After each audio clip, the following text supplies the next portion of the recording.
Black Star Network is here. No punches! I'm real revolutionary right now. Support this man, Black Media. He makes sure that our stories are told. Thank you for being the voice of Black America, Roland. Stay black. I love y'all. All momentum we have now, we have to keep this going. The video looks phenomenal. See, there's a difference between Black Star Network and black-owned media and something like CNN. You can't be black-owned media and be scared. It's time to be smart. Bring your eyeballs home. You dig? Pull up a chair, take your seat. The Black Tape with me, Dr. Greg Carr, here on the Black Star Network. Every week, we'll take a deeper dive into the world we're living in. Join the conversation only on the Black Star Network. Hi, Hi, I'm Dr. Jackie Hood Martin, and I have a question for you. Ever feel as if your life is teetering and the weight and pressure of the world is consistently on your shoulders? Well, let me tell you, living a balanced life isn't easy. Join me each Tuesday on Black Star Network for A Balanced Life with Dr. Jackie. We're all impacted by the culture, whether we know it or not. From politics to music and entertainment, it's a huge part of our lives, and we're going to talk about it every day right here on The Culture with me, Faraji Muhammad, only on the Black Star Network.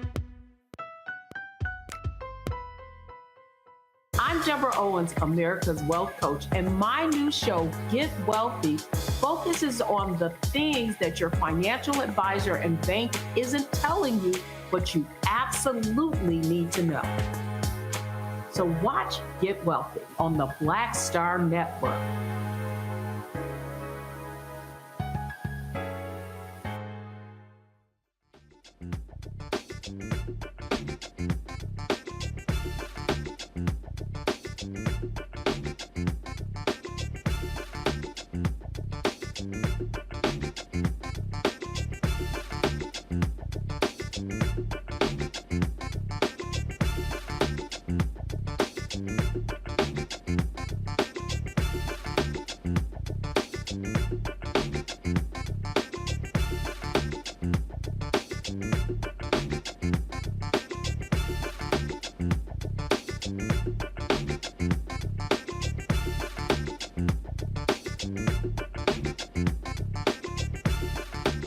Today is Tuesday, March 28th, 2023, coming up on Roland Martin Unfiltered, streaming live on the Black Star Network.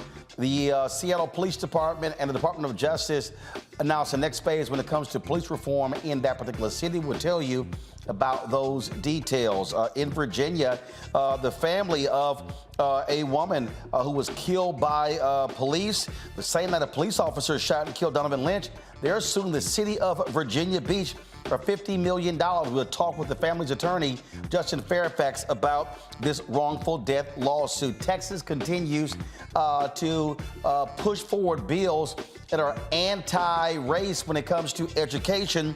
We'll talk with the Texas chair of the NAACP about what is happening in the Lone Star State. Also, the descendants of the Muskogee Creek freedmen get their day in court. Attorney DeMario Solomon Simmons, who is a member of the Justice for Black Creeks Coalition, will give us an update on their particular case. And also, Vice President Kamala Harris continues her tour in Ghana, an emotional visit to a slave dungeon there in that particular African nation. And in our marketplace segment, we'll show you how to get your kids into healthy skincare routines with a grandmother and granddaughter who created their own skincare line. It is time to bring the funk on Roland Martin Unfiltered on the Black Star Network. Let's go. He's got it. Whatever the biz, he's on it. Whatever it is, he's got the scoop, the fact, the find. And when it breaks, he's right on time and it's rolling. Best believe he's knowing. Putting it down from sports to news to politics. With entertainment just for kicks, he's rolling. It's on go, roll, y'all. It's Roland Martin, yeah. Rolling with Roland now. He's funk, he's fresh, he's real, the best, you know he's Roland Martin now.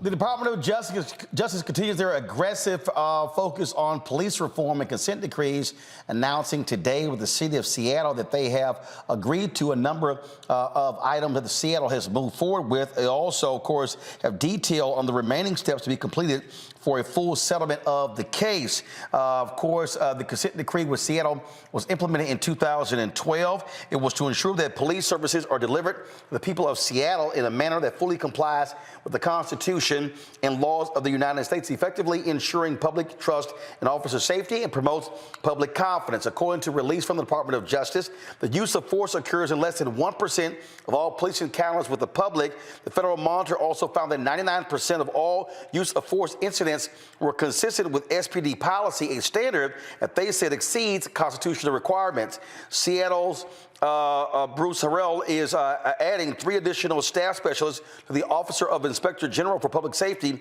to continue evaluating the department's compliance. Now, of course, what we've seen with this Biden Department of Justice is totally different than what we saw under Donald Trump, where you had the Attorney General there, Jeff Sessions, and Bill Barr, frankly, complaining about aggressive measures of the federal government to hold police accountable. I'm going to pull up my panel right now. Dr. Mustafa Santiago Ali, a former senior advisor for environmental justice at the EPA, Randy Bryant, DEI disruptor, Dr. Larry J. Walker, assistant professor for the University of Central Florida. The thing here, Mustafa, again, when you look at this DOJ, the Civil Rights Division being led by Christian Clark under Attorney General Merrick Garland. Again, very aggressive in challenging police departments, putting folks in jail who commit wrongdoing. And so you see what happens when elections have consequences, where this DOJ far more focused on ensuring that the rights of citizens are being protected, as opposed to Donald Trump and Republicans who want to give cops free rein to do whatever they want. Yeah, you know, we can see now that we have an active DOJ, which is important because it is focused on accountability and making sure that folks know that they're going to have to do better. My grandmother says, when you know better, do better. We now have seen time and time again the injustices that have happened, and that's why we need an active DOJ that makes sure that it is engaging and holding people accountable. When this happens, we see that there are less infractions. We see that there are departments like there in Seattle that continue to work on trying to get better and making the investments that are necessary to make that become a reality. And then, of course, we see across the country those police departments that are not evolving, and we see the problems that still continue to exist. Again, the key is oversight, Randy, and also accountability. And that's that's what's important. Again, this first consent decree was put in place in 2012 under President Barack Obama. Now we go forward 10 years, and typically these consent decrees last about 10 years. We've seen other consent decrees in New Orleans, Philadelphia, Cleveland, a number of different cities. And again, this is a stark contrast because Donald Trump, Sessions, and Barr, they wanted no oversight. They felt that the cops' morale was going down because of consent decrees. No, how about them, if they weren't beating folks and violating civil rights, then you wouldn't have a consent decree. Right. No, it's just so happy to have I'm so happy that we have a Justice Department that is actually doing what you expect to be done. They are holding these police departments accountable, and we see what happens magically when all of a sudden you know that you're being watched. You see that there is change. And I hope that they continue to make changes while you're not seeing the extensive force, and that has gone down quite dramatically. You still are seeing where a disproportionate number of people of color, is the way they're phrasing it, are still arrested. That we're still seeing that, although it's down to 1%, even in that 1%, there are more minorities who are getting in trouble. And another thing I really noted was how they have really done a fantastic job of diversifying the police department. So in 2019, they started hiring more people of color. And I'm using their term because I prefer Black, but people of color, generally, they're saying they hired. And I believe that has also attributed to the decrease in some of the wrongdoings that have been done on that police force. You know, Larry, I often, again, when I'm traveling across the country, I'm talking to people, and when I hear people say, oh, nothing is being done, they're not being held accountable, well, these are examples. I think part of the problem is the Biden White House Look, we got the press release, obviously, from the DOJ. The Biden White House, it doesn't do enough to trumpet the successes of this Department of Justice when it comes to holding police accountable because they don't want to appear to be soft on crime. But the reality is, this is what black voters, Latino voters, young white voters have been demanding. Roland, several times on this show alone, we've talked about the DOJ stepping in with these consent decrees and taking other steps to hold law enforcement on the individuals responsible. But you're right. I know we've talked about this before, that, the White House doesn't really do a good job of publicizing this. But we know, if you look in polling numbers in terms of when it comes specific to law enforcement, that minoritized communities, particularly black and brown communities, want to feel safe in our communities, but they don't want to ensure that law enforcement is following the rules and regulations that they should be abided by, particularly when it comes to the issues related to our constitutional rights. But we know that doesn't happen, and that hasn't happened for decades. And I know we've also talked about Kristen Clark and all the wonderful work she's done since she's been confirmed, when she was confirmed by the U.S. Senate, and doing what we expected her to do, to hold individuals responsible who are treating minoritized communities like they're enemies of the state instead of treating them like U.S. citizens. But this is once again, another great example of DOJ under the Biden administration going in and taking the necessary steps to make sure law enforcement understands that you're going to be held accountable for your actions. And then we're also, Roland, I think it's a piece we're missing here is that this could save those jurisdictions millions of dollars. Philadelphia, Baltimore, Seattle, these other cities and locales have put out millions of dollars every year to address these lawsuits. So these consent decrees, in many respects, could save them money. Indeed. All right, hold tight 1 second. At the bottom of the hour, we'll talk with Justin Fairfax about a lawsuit that he is filing against the city of Virginia Beach for actions of cops here in a shooting the same night Donovon Lynch was shot and killed. We'll talk to him in about 15 minutes. Coming up next, though, we'll talk about Vice President Kamala Harris, her visit to one of the slave dungeons. They call them castles. I call them slave dungeons in Ghana, as she continues her week-long tour in Ghana, as well as to other countries in the motherland. Folks, if you're watching on YouTube, be sure to hit that like button. We easily want to hit 1,000 to 1,500 likes every single show. It impacts our algorithm. Don't forget to download the Black Star Network app. Apple phone, Android phone, Apple TV, Android TV, Roku, Amazon Fire TV, Xbox One, Samsung Smart TV. You also, of course, can watch us on Amazon News. If you go to Amazon Fire, you click Amazon News. You can see our 24-hour streaming channel. You could also say, Alexa, play news from Black Star Network, and you will hear the audio from our show as well. We also want you to support us in what we do by joining our Bring the Funk fan club. Send your check and money orders to P.O. Box 57196, Washington, D.C., 20037-0196. Cash App, $RM Unfiltered. PayPal is R Martin Unfiltered. Venmo is RM Unfiltered. Zelle, Roland at RolandSMartin.com. Roland at RolandMartinUnfiltered.com. And be sure to get a copy of my book, White Fear, How the Brownie of America is Making White Folks Lose Their Minds. Available at bookstores everywhere. Barnes & Noble, Books A Million, Target. You can also order via Amazon or, of course, download a copy of the book on Audible. We'll be right back. Hatred on the streets, a horrific scene, a white nationalist rally that descended into deadly violence. White people are losing their damn minds. As an angry pro-Trump mob storms the U.S. Capitol, we've seen We're about to see the rise of what I call white minority resistance.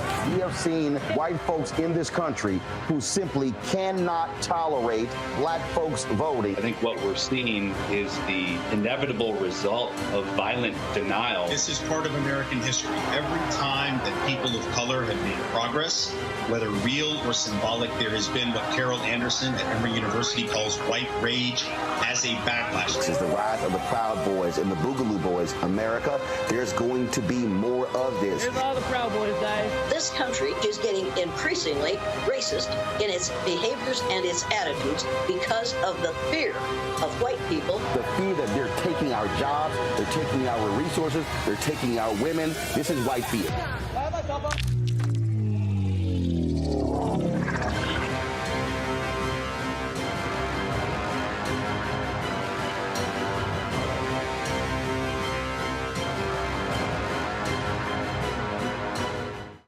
Coming up on the next Black Table, a conversation with Professor Howard W. French on his new book, Born in Blackness, covering 600 years of global African history and helping us understand how the world we know today is a gift from Black people. There could have been no West without Africa and Africa. That's on the next Black Table with me, Greg Carr, only on the Black Star Network.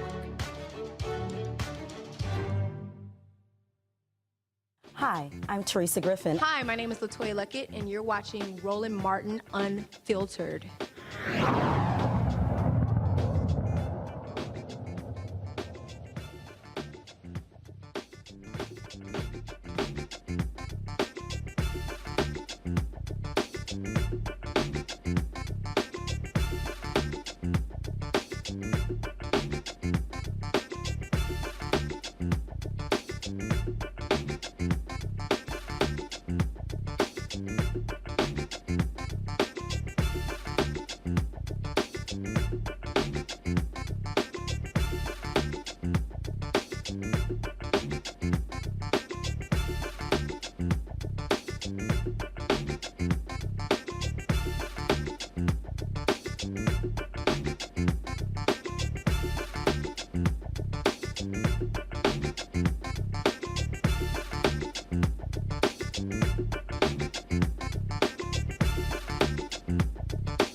All right, folks, thousands gathered in Black Star Square today to hear Vice President Kamala Harris address folks there in Accra, Ghana.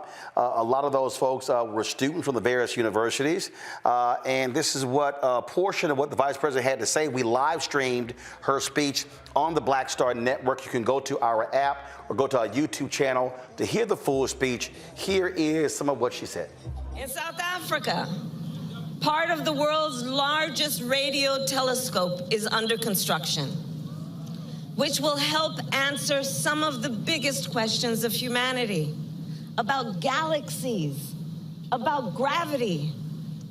In Tanzania, plans are underway to build the first facility of its kind on the continent to process minerals that go into electric vehicle batteries. We see water-based farming in Kenya, battery energy storage systems in Malawi, and fintech startups in Nigeria. African ideas and innovations shaping the world, all of which fuel our optimism and hope. Yet, we must also be candid about the challenges. From security concerns in the Sahel, to droughts and floods exacerbated by the climate crisis, and barriers to economic growth, both on a macro and micro level. We must tackle these challenges and find ways to accelerate opportunity, growth, and stability. And I believe we must be intentional to make progress in 3 key areas: the empowerment of women,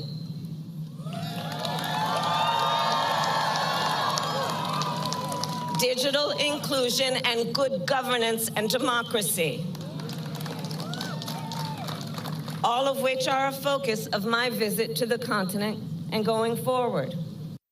Folks, I'm quite familiar with Black Star Square when I was there for the year of return in 2019. They actually let me go to the top of the Black Star Gate there. And of course, guys, show the photo. What are we doing? Thank you. Can we pay attention? There we go. There we go.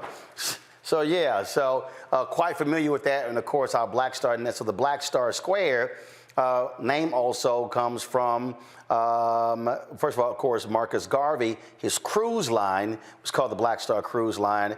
The Black Star Gate was erected by Kwame Nkrumah in 1957. It was dedicated for the independence of Ghana. And so it is the second largest square in the world behind Tiananmen Square. And so that's where many of the major events actually take place there across all across Ghana. This is a photo here that I shot of the gate at night when I was there in 2019, and you'll see there, of course, when it was erected. Are y'all seeing it? Okay, there we go. All right then. So you see, that's actually called Black Star Gate. The idea is that Ghana will be the gateway to Africa. After the vice president finished speaking there, she then went to visit Cape Coast, one of the slave dungeons there, of course, where Ghanaians, that was their final place on the motherland before they were being shipped across the Atlantic to various countries, including the United States. And Vice President Harris reflected on those who walked through the door of no return, never to see their family and their homeland again.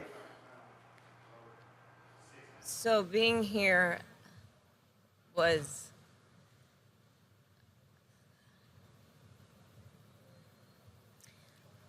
immensely powerful and moving.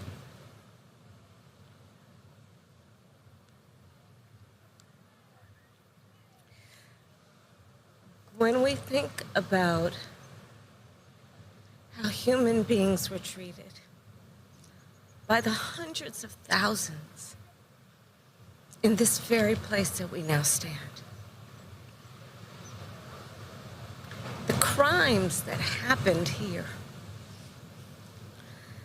the blood that was shed here,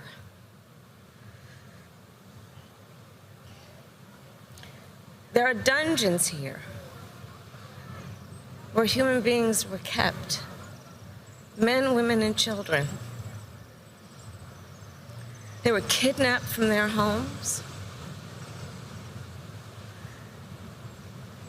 They were transported hundreds of miles from their homes, not really sure where they were headed, and they came to this place of horror.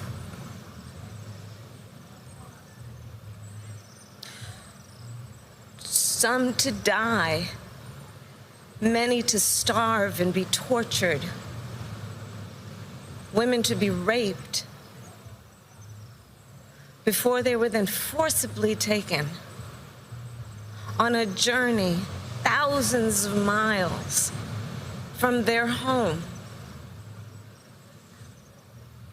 to be sold by so-called merchants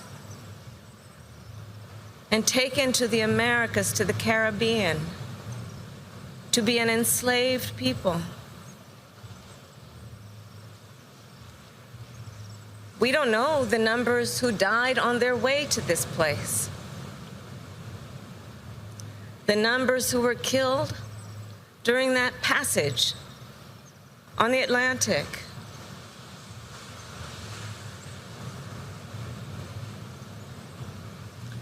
The horror of what happened here must always be remembered.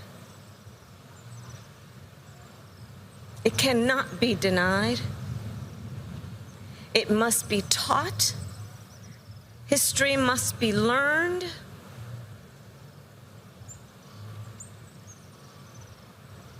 And we must then be guided by what we know also to be the history of those who survived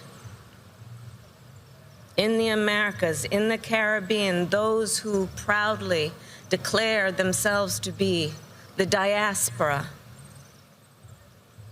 who then came out of,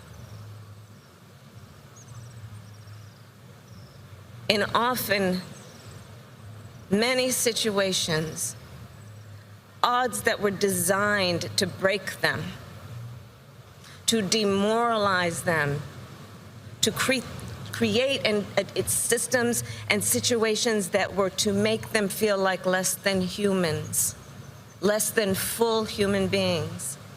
But yet they survived.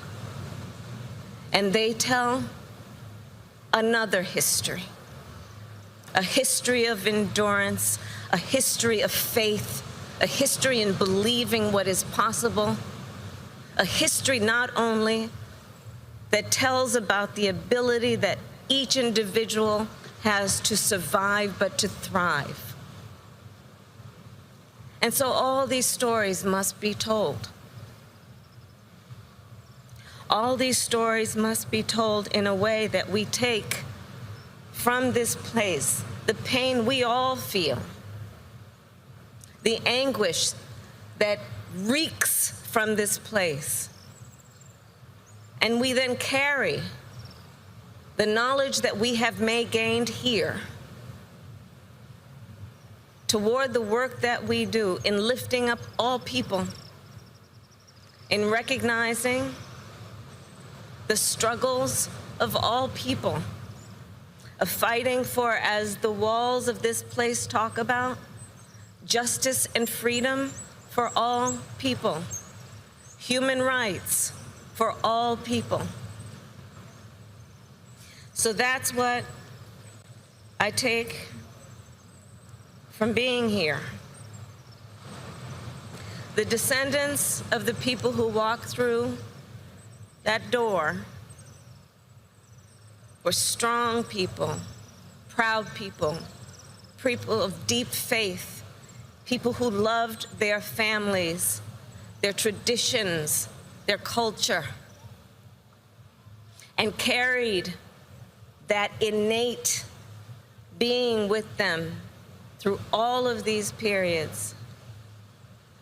Went on to fight for civil rights, fight for justice in the United States of America and around the world.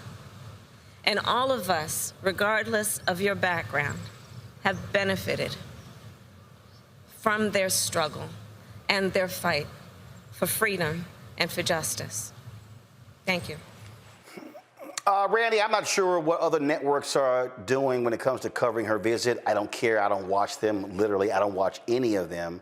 But beyond, obviously, the speech in Black Star Square and also this visit here, this is also about meeting with African leaders, Ghanaian leaders, business folks as well, because the reality is this here. 7 of the 10 fastest growing economies in the world are African. Africa is the youngest continent as well. And so the future opportunities lie there. So there needs to be a better relationship between the continent's 54 countries and the United States and the rest of the world. Yes, I'm so moved actually by her speech. Roland, you don't know this, but we were staying at the same hotel. I would see you walking around when we were in Accra at the Year of Return. And, you know, I stood there. Yes. You didn't speak to me. No, I'm just kidding. Brother was working. I know. Actually, and so I've stood exactly where she, our vice president, was standing, and it was obvious that she was impacted, and I don't see how you could go and not be impacted. I'm sure she has seen a lot, but when you go there and you are literally, the floors are the feces of our ancestors because it is so thick, because it wasn't as if they were allowed to be excused to go to the restroom or anything. So they were living our people were chained and living in filth. When you really are there, it does change you. You cannot leave that place unchanged. And so I believe that that will actually even bolster her efforts to ensure that we're recognizing these countries in Africa that should be recognized as viable countries that we can do business with, that are worthy. And just that has so much impact. You know, I oftentimes ask people, what is your first memory of from where you come? And, you know, I always talk about the Susan Struthers commercials of them just showing Africa, because, you know, of course, Africa is shown to be a country and not a continent, and how that affects the self-esteem of all of us. And so recognizing that is not, we are way more than that, and showing that's who we are and what we come from, and in spite of who we are, I think is quite powerful. And she really did a plug for CRT right there. She did not hold back. She really, really did a plug right there for CRT. Larry. It is moving.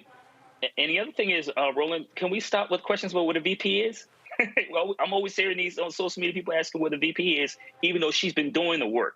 And listen, you know, sub-Saharan Africa is a sleeping giant. You talk about the, you know, demographics in terms of age, the youth of many of the countries in Africa.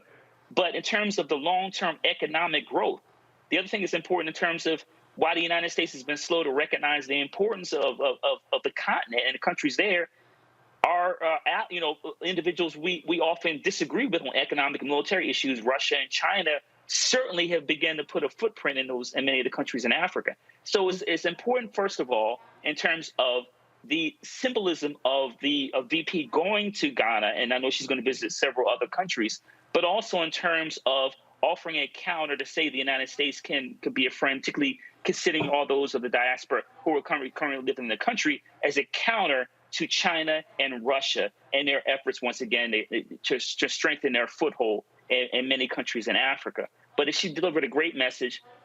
I think the emotion she showed was sincere, because obviously we talk about the door of no return. And like I said, our ancestors were, the colleague talked about living in that filth and then transported thousands of miles and then brought to a foreign nation with a different environment, being forced not to speak their language. I'm glad she showed the emotion she did, because it's important for leaders to also be vulnerable in many in situations like this. But I'm glad she's there. And once again, we can silence all the doubters about all the work she's doing and where she is. Mustafa. Yeah, you know, we've all, for those of us who have been there, it's a spiritual experience when you are in those dungeons, as Randy shared, and others as well. This is smart strategically also. You know, the continent of Africa is about $3.4 trillion GDP, Ghana, $77 billion. And Africa, the continent of Africa, is the richest when you look at the natural resources that exist inside of each and every one of the countries that are there, from gold and diamonds, uranium. I can go on and on and on. So we should strengthen our strategic partnerships with all those countries that are in Africa if we're serious about making the 21st century one that is more filled with justice and equality. And that means that we have to build the bridges and strengthen the bridges between our country and Africa. And that particular point that you make right there, Mustafa, I think is a critical one, because it does speak to the infrastructure needs that are there. We can't just complain about China investment there if we're not doing an equal amount of investment here. All right, folks, hold tight 1 second. Going to a break. We'll be back on Roland Martin Unfiltered on the Black Star Network.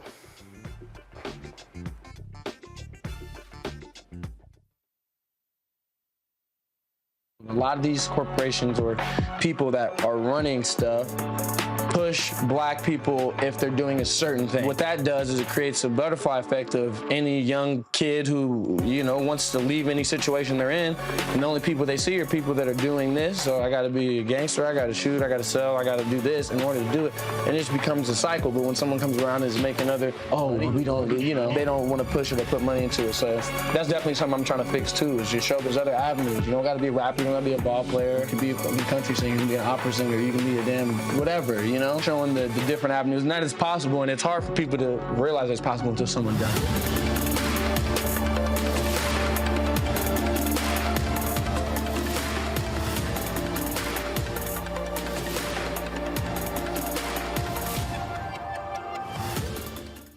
On the next, A Balanced Life with me, Dr. Jackie, Re-Entry Anxiety. A lot of us are having trouble transitioning in this post-pandemic society and don't even realize it. We are literally stuck between two worlds, in purgatory.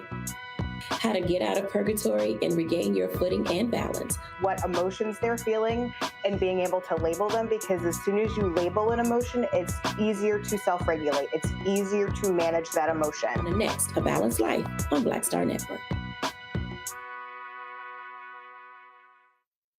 I'm Bill Duke. This is DeShayla Riddle, and you're watching Roland Martin, Unfiltered. Stay woke.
Well, folks, the shenanigans in Texas continues, like in Florida as well. The Texas State Senate, they've introduced several bills which are aimed to alter the way people view, remember, and recite American history. They penalize schools by focus on teaching about race, gender, or ethnicity on social, political, or religious beliefs. The Texas Senate bills are an all-out assault against DEI in education by allowing parents to erase parts of history they deem unacceptable and who is hired to teach in Texas. Kimberly Yancey is the Texas NAACP Education State Chair. She joins us right now. And Kimberly, this sort of reminds us, so there was a couple of stories that just came out where there was a student in Florida who objected to how race was being taught in the government class, and so the class was canceled. Another parent objected to a movie about Ruby Bridges because she said the white kids are going to be made to feel bad because of language used. I mean, this is exactly what my book, White Fear, is all about. I have been telling people this day was coming, where white folks are so scared to death of the changing demographics that they want to keep any real American history from being told. And so these bills are about giving parental rights, but literally they can object to anything. You are absolutely correct. And hats off to you about your book. Listen, they are creating that incubator of hate in Texas. We know that Texas has more African Americans now than any other state in the nation. And you're right. Everything that you have been warning us about, Roland, is actually coming to fruition. So we ask for your prayers and solicitation. And listen, our hashtag is #WeGotTime. So in Texas, we are fighting. We're going to Austin, April 2nd through the 4th to advocate and fight for our history and for our children. So, but here's the deal. Republicans control the governor's mansion, the Texas House, and the Texas Senate. How do you stop this? Well, we are appealing to the hearts and humanity of rural Republicans because the Senate Bill 1, Senate Bill 8, Senate Bill 16, 17, and 18 will impact rural Americans, not just people of color. We know now that Texas is 54% Black and brown. Texas is a majority minority state, but we are concerned that they are not ready to tell the full story of America. But we are appealing to all Texans to understand that we are unapologetically American, and our history is American. And so that's why we're fighting it. And let me just, I'm sorry. Go ahead. Go ahead. Okay, so what I want to say, even though we're 54% majority minority, Texas has the 9th largest economy in the world. Our economy is the same size as Russia. And these stats are based on a Texas leading economist, Ray Perryman. And Ray Perryman has said that even though Texas is 54% majority minority state, Latinos only own 5.6% of the wealth of Texas. African Americans only own 1.8% of the wealth of Texas. So what is Black excellence if we do not have access to capital? So if you begin to strip away our access to education, not only are you now economically raping us, but you are also educationally trying to rape us as well. So we need to stand up and speak up or shut up. But hashtag Roland, we got time today. Well, look, I keep telling people they can expect these things to happen all across the country, and so be prepared because that is going to be the case.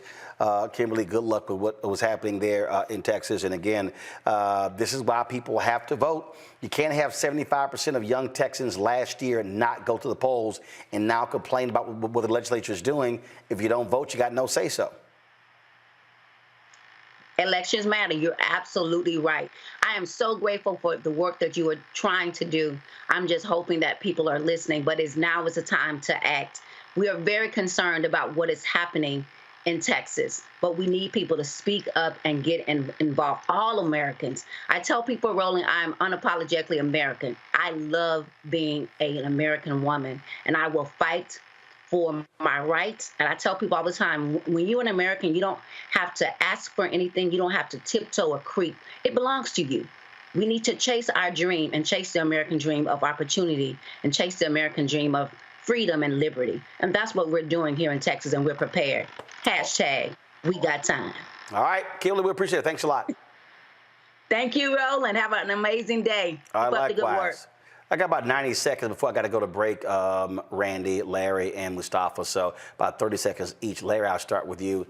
I'm going to keep singing till I'm blue in the face. Anybody out there who's listening, if you do not vote, shut the hell up. You can't complain about what Republicans are doing in Florida and Georgia and Texas if you didn't go to the polls. You contributed to them being in power. You're right, Roland. And so a couple quick things is we got to get young folks out to vote. We got to give them candidates that talk about policy issues that impact young people and get them out to the polls. And then we have to push back on these anti-black policies. The last thing I want to make is that remember when people want to dismiss Florida and Texas, say, well, that's their problem. They're two of the most populous states in our nation. And as my colleague just mentioned a few minutes ago, there are hundreds of thousands of black folks in both those states combined. Look, Mustafa, you've got Republicans who are Mississippi, one of 10 states refusing Medicaid expansion. Hospitals are falling apart. The healthcare system is falling apart, and they don't care in those places. This is, I mean, again, for people who want to act like, I mean, look, I did an interview with Vlad TV. I got all these dumbasses who are on the message boards. Oh, you sitting there trying to get us to vote for Democrat. You should regret supporting Biden. Well, what the hell? You wanted me to support that fool Trump being back in place. I mean, people are just stupid when it comes to this. They literally act as if there's this imaginary person out there who may run who's not a Democrat or Republican. And so it's not like I want to have one choice, but the other choice, it is obvious how they want to destroy black advancement. And that is today's Republican Party. Yeah. Your vote is your power. Your vote is tied to everything that goes on in your life, from healthcare to transportation to jobs to the justice system. And if you say you can't find somebody who you want to vote for, then run for office yourself. That's what I always mention to folks when they start, sharing that there's nobody worth voting for. Then why aren't you stepping up? Run on the local level or the county level, and then get the experience to run on the state or the federal level. Randy, and again, for all the people, they just sitting here like, well, what's what they're doing? They are exercising power. And if you keep not voting and they keep getting reelected, they will keep exercising power. Absolutely. They are literally taking what power we do have. Our vote is our power. That's what we have. And people are just giving it away. I don't understand how anyone can excuse apathy. And when they have power, they're stripping us of our history. They're stripping our children of any knowledge of who they are and what roles they have played in America. Indeed. All right, folks, got to go to a break.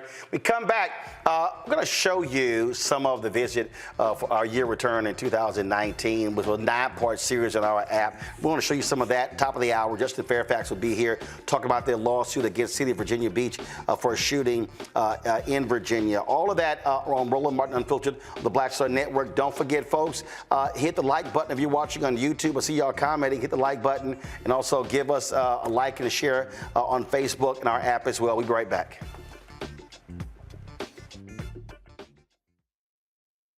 When you talk about blackness and what happens in black culture, we're about covering these things that matter to us, speaking to our issues and concerns. This is a genuine people-powered movement. There's a lot of stuff that we're not getting. You get it, and you spread the word. We wish to plead our own cause. Too long have others spoken for us. We cannot tell our own story if we can't pay for it. This is about covering us. Invest in black-owned media. Your dollars matter. We don't have to keep asking them to cover our stuff. So please support us in what we do, folks. We want to hit 2,000 people, $50 this month, raise $100,000. We're behind $100,000, so we want to hit that. Y'all money makes this possible. Checks and money orders go to P.O. Box 57196, Washington, D.C. 20037-0196. The Cash App is $RM Unfiltered. PayPal is R Martin Unfiltered. Venmo is RM Unfiltered. Zelle is Roland at RolandSMartin.com. Pull up a chair. Take your seat. The Black Tape with me, Dr. Greg Carr, here on the Black Star Network. Every week, we'll take a deeper dive into the world we're living in. Join the conversation only on the Black Star Network. Hello, everyone. I'm Godfrey, and you're watching Roland Martin Unfiltered. And while he's doing Unfiltered, I'm practicing the wobble.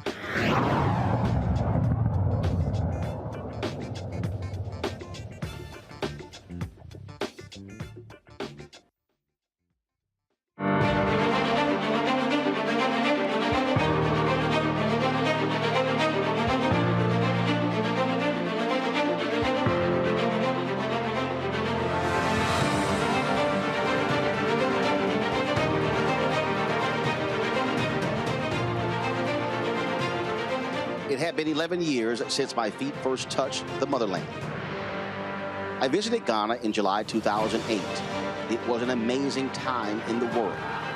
A month later, Senator Barack Obama would accept the Democratic nomination for president. And people of African descent all over the world were excited. I took time off from my duties at TV One and CNN to speak at a technology conference in Accra, Ghana, and to visit several places during my 10-day journey. 11 years later, numerous black celebrities and influencers were visiting Ghana and other African nations, which Ghana dubbed the Year of Return, marking the 400th commemoration, the beginning of people of African descent in the United States. The goal was to complete the circle and reunite the African diaspora. Now, some called it nothing more than tourism bounty for Ghana and other African nations. But for many people of African descent, represented a spiritual, cultural, and historical journey to link the past with the present. Let it resound loud as the rolling sea. Sing a song full of the faith that the dark past has taught us. How you doing? You good? All good. Brother, what's up, man? How you doing? I'm all good. Good. Good seeing you, baby. Good seeing you. All right. Absolutely. How you doing? Good to see you again. Now, I wanted my trip not to be driven by celebrities and influencers, so I bypassed many of the other trip offers that were available and accepted the one with Desmond and Sheena Mead, grassroots activists in Florida, who led the passage of Amendment 4, which restored the voting rights of formerly incarcerated people in that state. The connection is something I could never have imagined. I'm trying not to get emotional and let my eyelashes fall off on this TV screen because I know all your millions of viewers are watching. But even tonight, it's just been a missing piece of history that is missing from our education system back in the States. Our people just don't know. I feel like when you know you come from, you know where you're going. And I definitely have clear direction more on my purpose, what we need to do as a people, as Black people, how we help our motherland here. And it just feels good to be home. Our group united at JFK Airport in New York City on December 19th for our 10-day trip to Ghana. Our excitement was undeniable. All right, so we're on the plane here. We're about to take off. We're all seated. Desmond back there. Seatle back there. We getting ready for this journey to Accra. 10 days. We'll be there.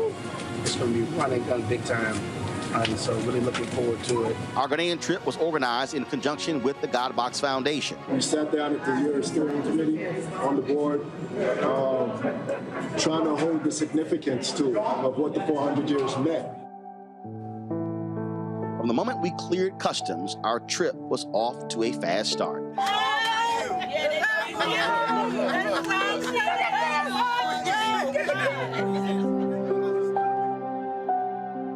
Instead of landing and immediately going to the hotel, the God Box Foundation arranged for our group to begin our year of return at night. So we traveled from Accra to Cape Coast, where the Cape Coast Slave Castle, I call it a dungeon, is located. That's where we started.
We channel and into wasn't one and one inside, but can't in soon or yeah, and another simple. No watch and there will be fear. It will be fear. Another simple Mohana quite be rear and sana. Ya by hen if ye cassette or yeah, hen castle. Ya boom. No, you may be over piano as I shadow. So we have to, now that we've done that, we're going to go down and you have to touch the water. That's our ancestors. The ancestors are here, like I told you. You go, you touch them, you let them know that you're here so that they can give us the blessing before we go inside the doors. So if you can.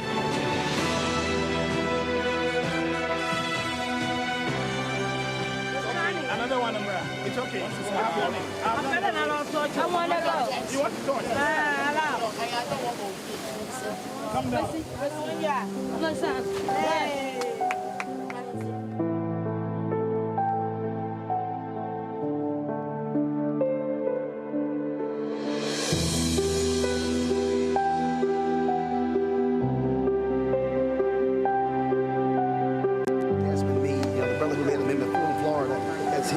About to walk down into the water as well. And so that's why several of them keep asking me to take my shoes off and realize that I'm live over the show. So what's happening is there's literally that door. You can see it here.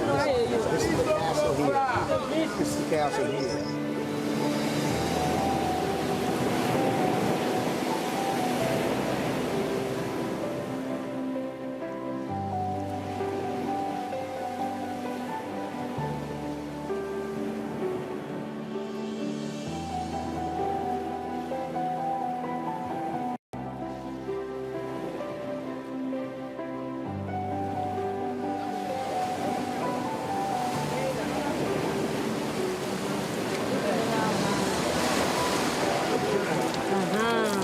Thank you. Okay. Where are you? Oh, shit. Live right now. I ain't looking at you.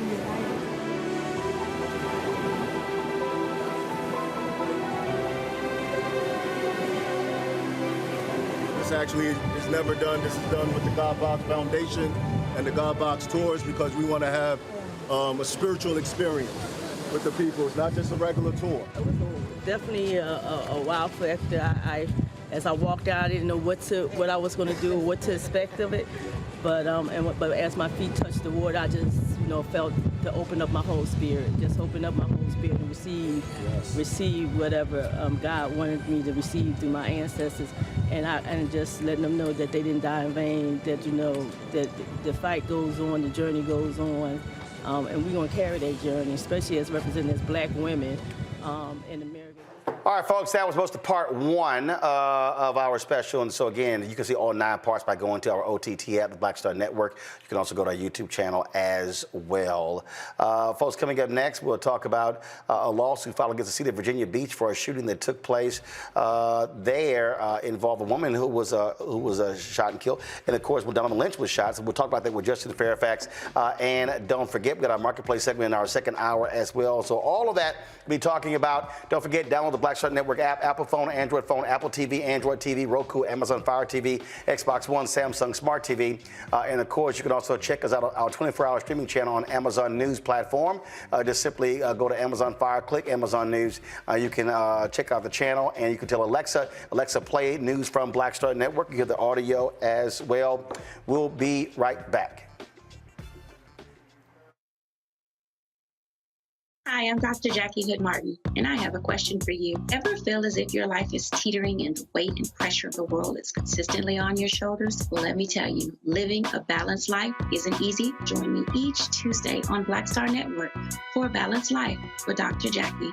We'll laugh together, cry together, pull ourselves together, and cheer each other on. So join me for new shows each Tuesday on Black Star Network, A Balanced Life with Dr. Jackie.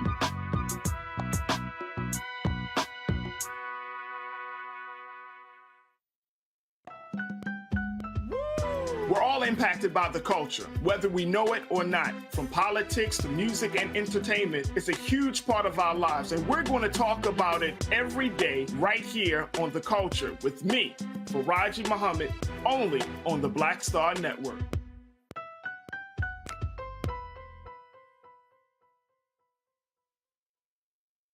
I'm Deborah Owens, America's Wealth Coach, and my new show, Get Wealthy, focuses on the things that your financial advisor and bank isn't telling you, but you absolutely need to know. So watch Get Wealthy on the Black Star Network.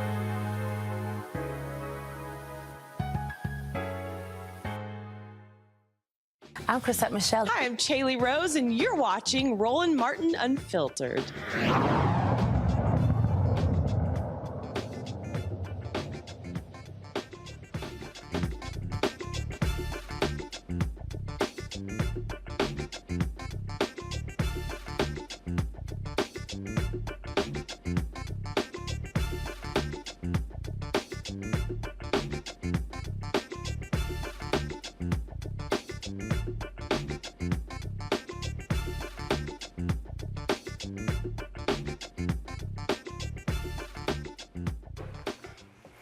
The mother of a woman who was killed in the March shootings at the oceanfront 2 years ago is suing the city of Virginia Beach, and she wants answers. 28-year-old DeShayla Harris was killed on March 26, 2021 in one of 3 separate shootings. Harris was a bystander at the scene of a shooting.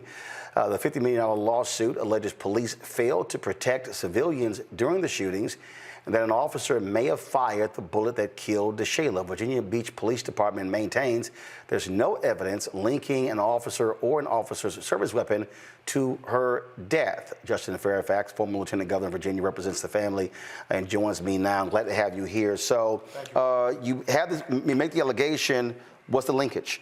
Well, you know, we have not gotten any answers, and this family has for 2 years cried out for justice. The city of Virginia Beach will not turn over the ballistics report that they have done in this case. We know that one exists. The family's asked for it. Myself and Thomas Martin, my co-counsel, have asked for it. They've denied us for 2 years. If there's nothing in the ballistics report that would be harmful to the statements that they have made, why not turn it over?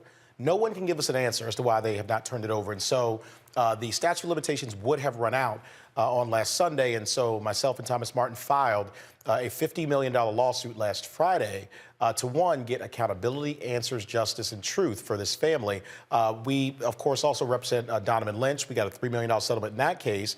And as we litigated, we found out a whole bunch of things that were not yet known. So if you don't have transparency, if you don't have the truth out, this is one of the vehicles for you to get to the truth. What was her proximity to the shooting of Donovon Lynch?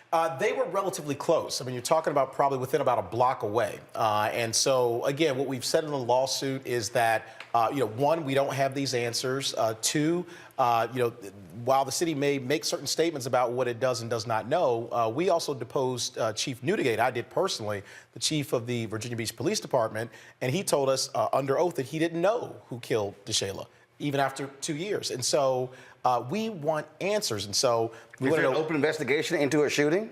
Well, they keep telling us that things are under investigation, but here's the problem. If you do that for the 2 years past statute of limitations, you can investigate forever and never give a single answer to this family.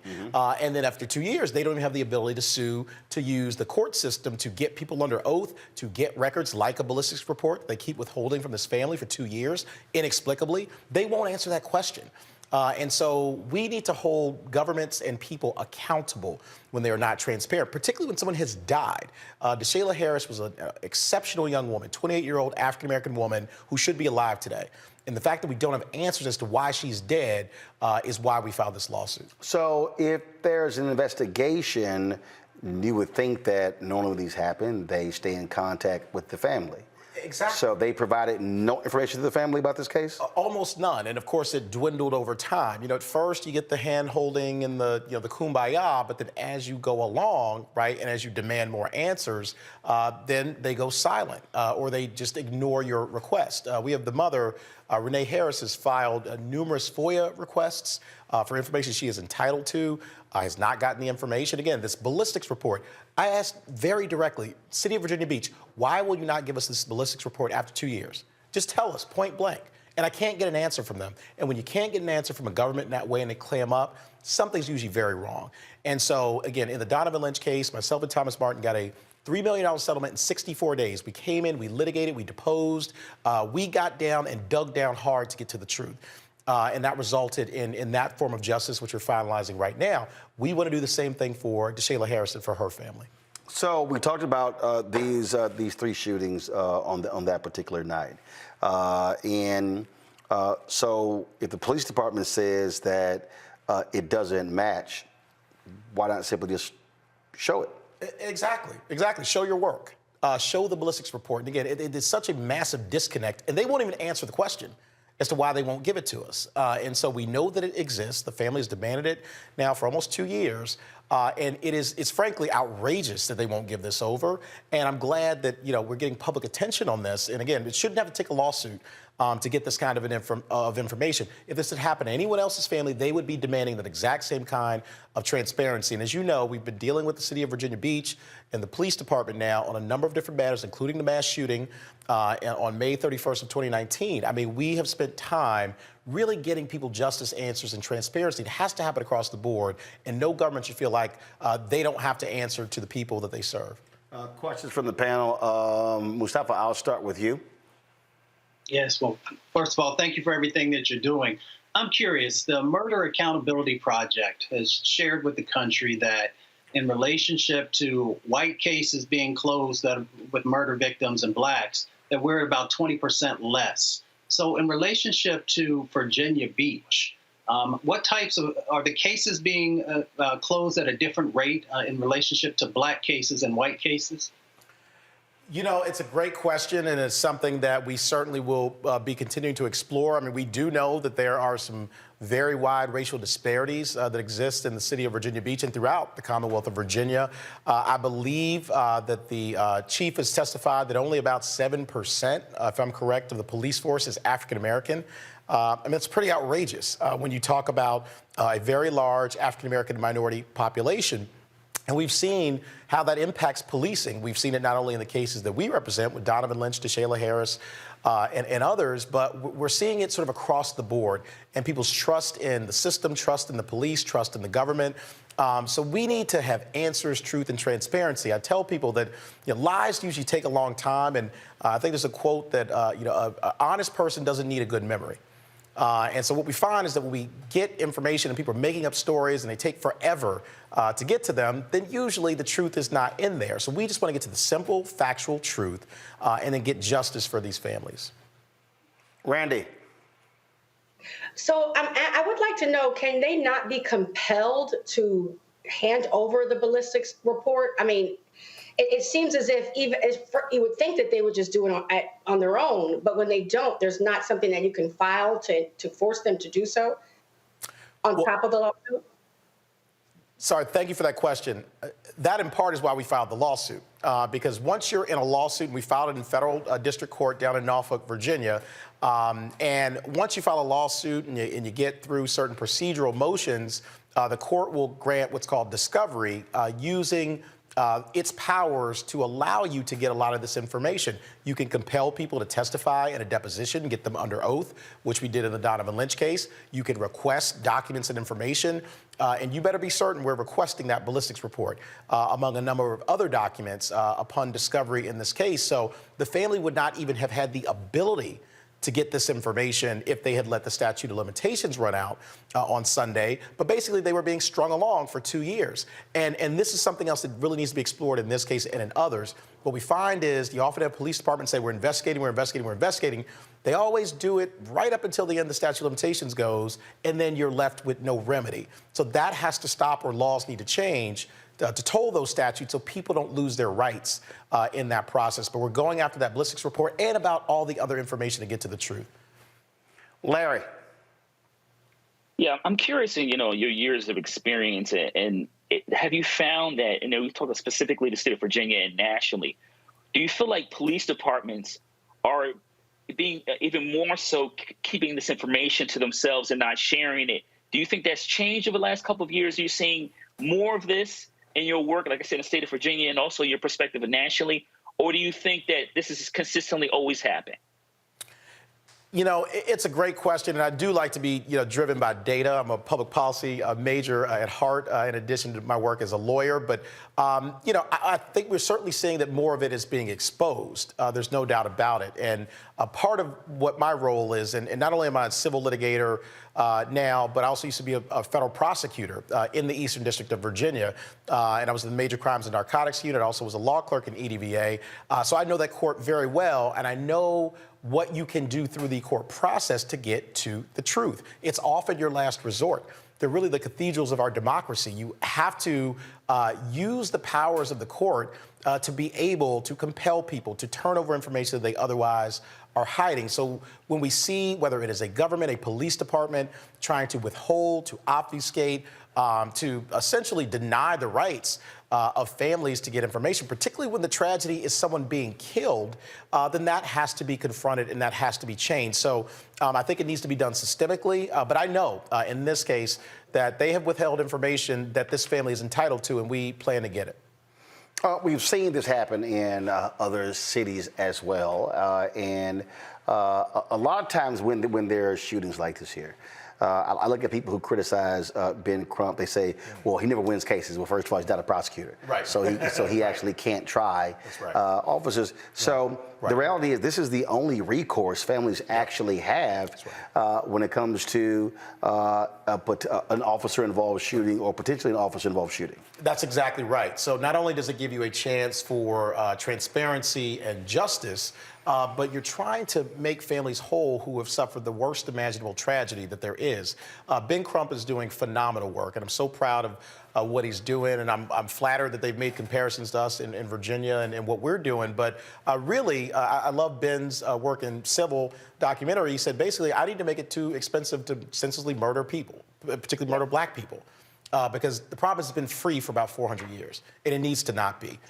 It shouldn't happen in the first place, but behaviors don't change unless people suffer consequences.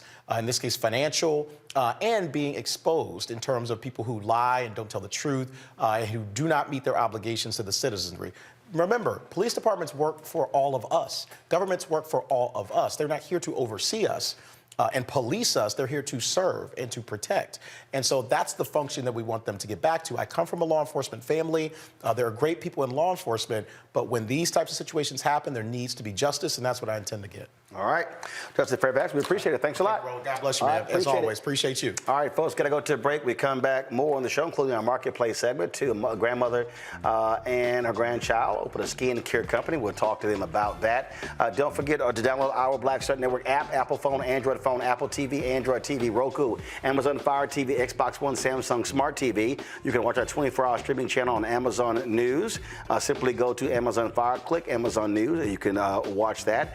Not just this show, but all of our other programming as well. You can also tell Alexa, play Black Star Network. You can hear the audio from the program.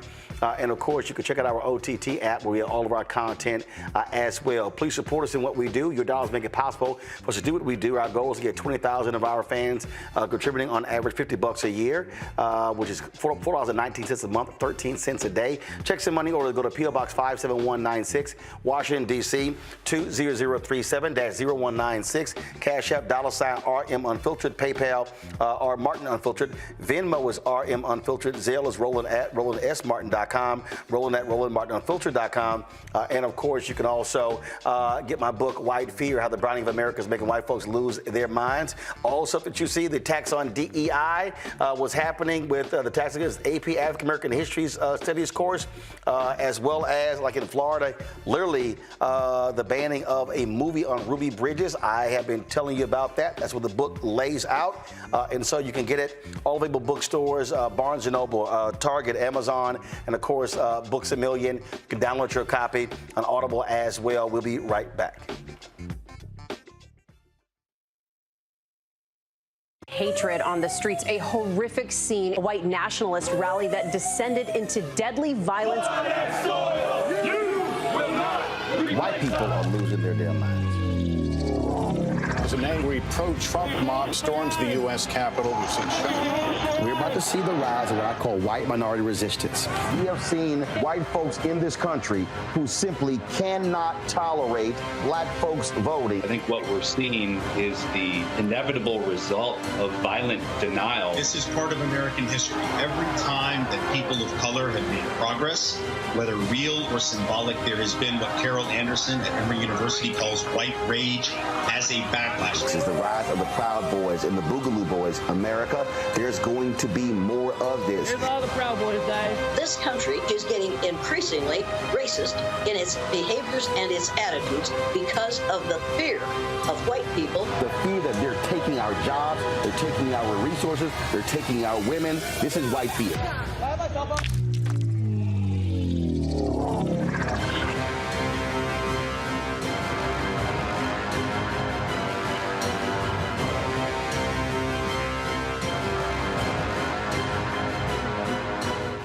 Coming up on the next Black Table, a conversation with Professor Howard W. French on his new book, Born in Blackness, covering 600 years of global African history and helping us understand how the world we know today is a gift from Black people. There could have been no West without Africa and Africa. That's on the next Black Table with me, Greg Carr, only on the Black Star Network.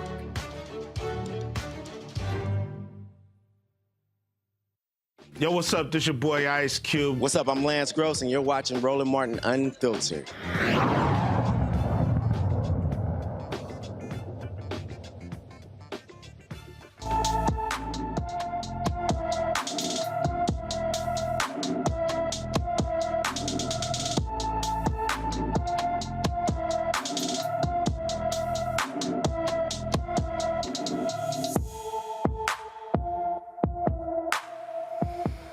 Folks, Rodney Henry disappeared from his Memphis home on February 10th. The 13-year-old is 5 feet tall, weighs 197 pounds, with brown hair and brown eyes. Anyone with information about Rodney Henry should call the Memphis Police Department at 901-545-2677, 901-545-2677. Nashville is reeling from Monday's mass shooting. Audrey Hale used an assault-style weapon and a handgun to kill 3 students and 3 staff members at the Covenant School. Metropolitan Nashville Police Department has identified the victims as Evelyn Dickhouse, 9, Mike Hill, 61, William Kinney, 9, Catherine Kuntz, 60, Cynthia Peak, 61, and Haley Scruggs, 9 years old. The Covenant School has about 200 students in preschool through 6th grade students and roughly 50 staff members. Nashville Police Chief John Drake held a news conference to discuss releasing surveillance video related to the shooting. It's Audrey Hale, 28-year-old female that lived in the Nashville area. We have investigations ongoing now at the residence on Brightwood Avenue. And we have made contact with the father that lived at that residence and are putting together more information. So determined there were maps drawn of the school in detail of surveillance, entry points, etc. We know and believe that entry was gained through shooting through one of the doors is how they actually got into the school. We will not wait. I was hoping this day would never ever come here in this city, but we would never wait to make entry and to go in and to stop a threat, especially when it deals with our children. Police also, folks, have released the body cam footage showing when officers arrived on the scene. Play that now.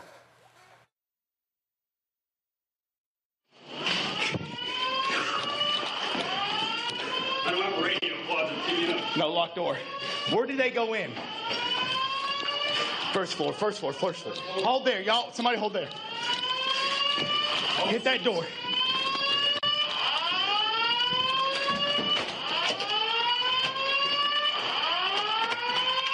Rifle first. Rifle first. Blue, go. Go, go, go, go, go. Go. Move. Move. I'm with you. Go left. Straight, straight.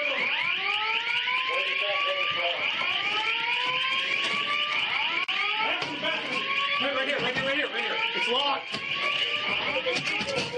Go.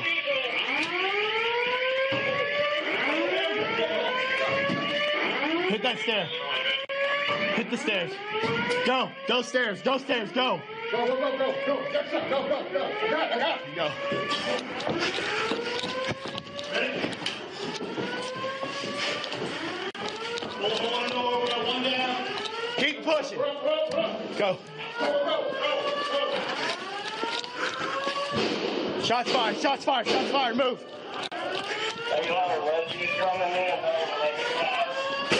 Right, right, right.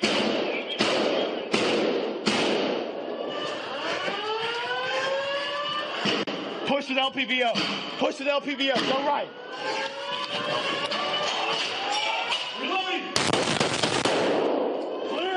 Move, move. Watch out, watch out. Move. Stop moving! Stop moving! Watch left, watch left. Suspect down, suspect down. Secondaries provide security. Hey, hold the air. One of the things that I've seen, we've seen lots of cowardice, if you will, from Republicans in the wake of this shooting, and there have been some things that have been stated that, to me, is just utterly nonsensical. Here's Senator John Thune when he was questioned about what to do, and as always, they just deflect and go, "Oh, it's just too soon." Watch this. Shown that the vast majority of voters support some changes to gun laws, like universal background checks. Are you concerned that Republicans look out of step with the public by imposing these kind of restrictions? Well, first of all, and in response to what happened, horrific shooting in Nashville, we all, our thoughts are with the families of the victims, with the community.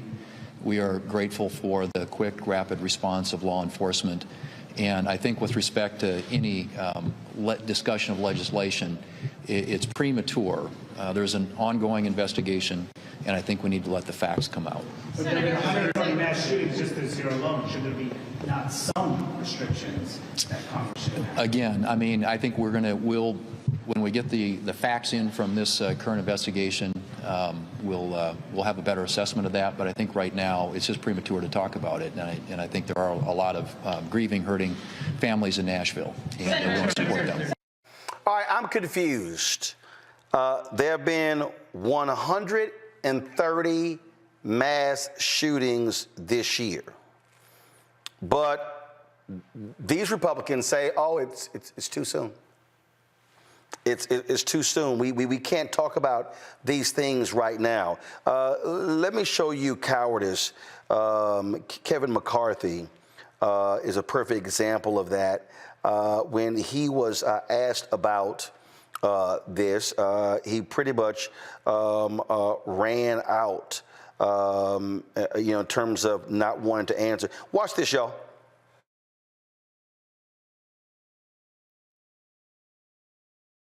Congressional action.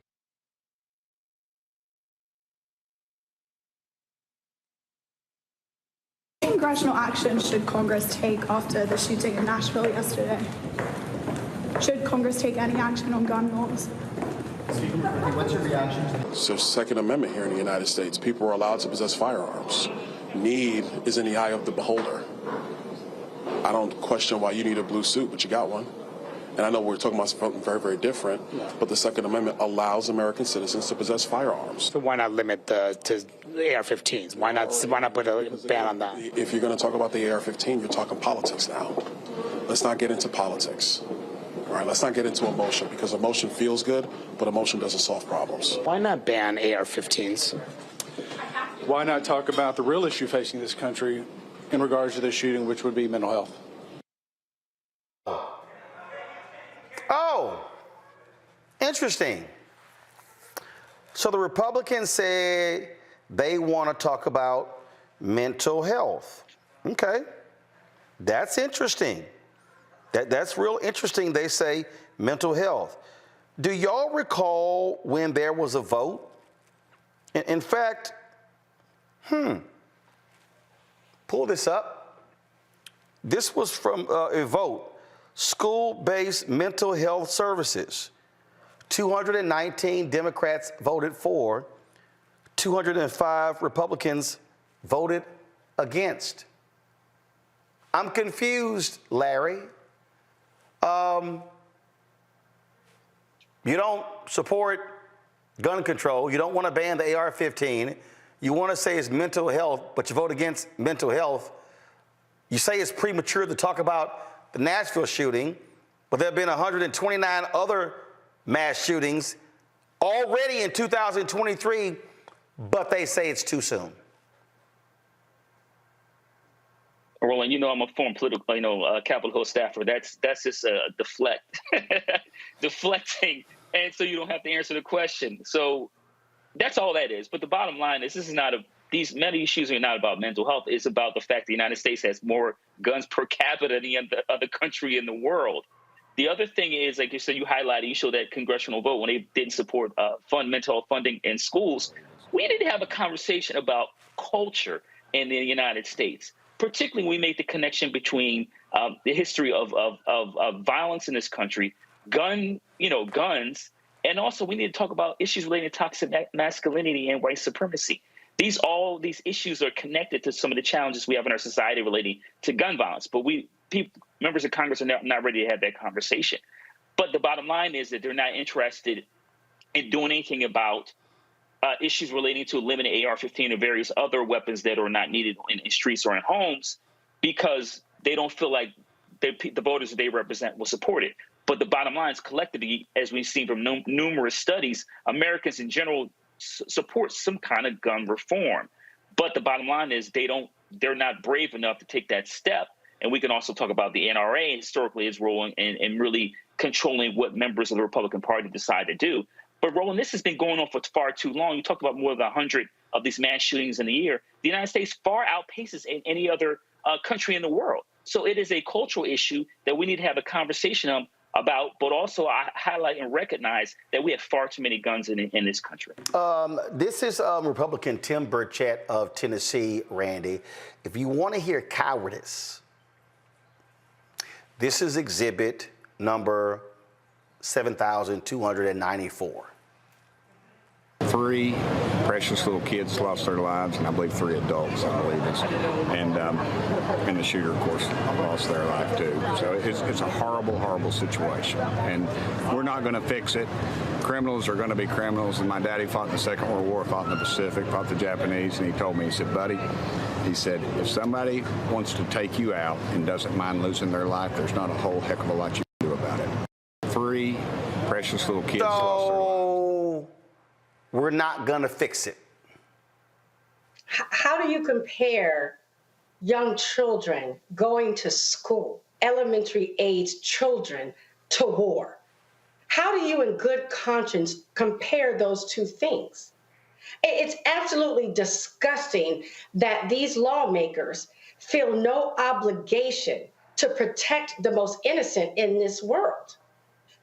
Parents should not have to worry about if their child will live when they go to school, will come back alive.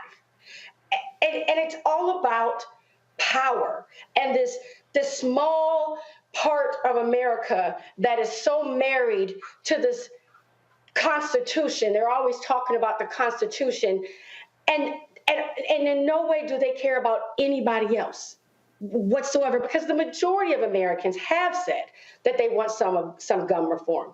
That woman had 7 guns. 7. I mean, how does that make sense? And people be okay with it? And Roland, did you see what Marjorie Taylor Greene or whatever that she's just the scum of the earth said after the shooting? Yep. Anything that comes out of her mouth is probably worse than a sewer system. It is. Agreed. Paul Rykov, Mustafa, who, of course, founder of IAVA, Iraqi Afghanistan Veterans for America. This is what he responded to that Tennessee Republican. He said, as someone who's seen combat, unlike Representative Burchett, I can tell you there's a whole lot you can do.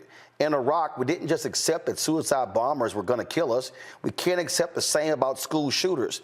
His lack of leadership is a part of the problem. I mean, that's the deal. They don't want to do anything. They suck up to the NRA so bad that they will say or do whatever. They do not want to stop this. And again, idiots vote for these Republicans, put them in office, and there are some NRA-loving Democrats as well who don't want to support gun control. But I even saw this stupid ass comment from Megyn Kelly. Oh, we're not going to get rid of the guns, so we just got to deal with people and their issues. But the dad doesn't lie. When we had a ban on assault rifles, that was a drop in mass shootings. When the ban expired, shootings went up.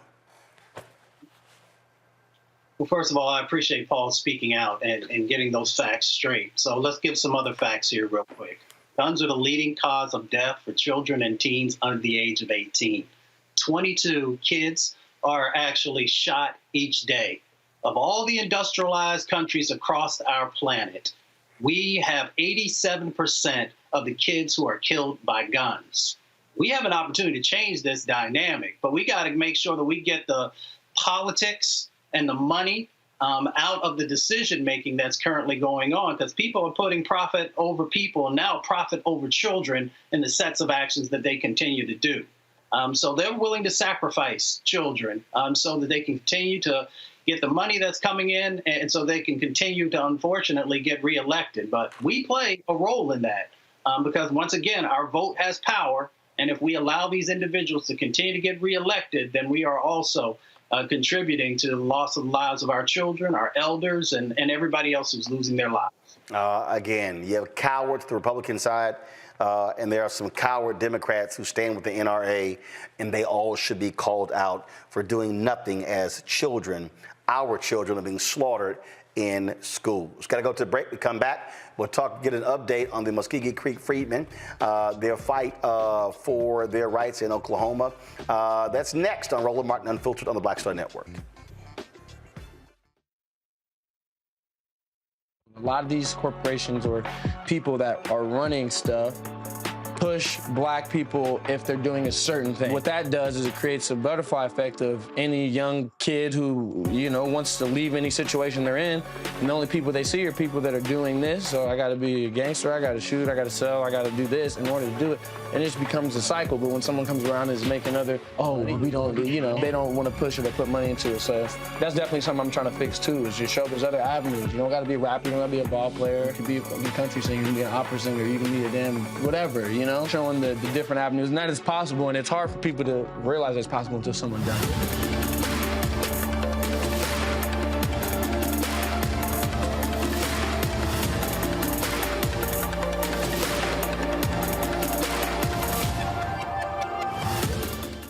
On the next A Balanced Life with me, Dr. Jackie, re-entry anxiety. A lot of us are having trouble transitioning in this post-pandemic society and don't even realize it. We are literally stuck between two worlds, in purgatory. How to get out of purgatory and regain your footing and balance. What emotions they're feeling and being able to label them, because as soon as you label an emotion, it's easier to self-regulate. It's easier to manage that emotion. On the next A Balanced Life on Black Star Network. This is Judge Mathis. What's going on, everybody? It's your boy Mac Wiles, and you are watching Roland Martin Unfiltered.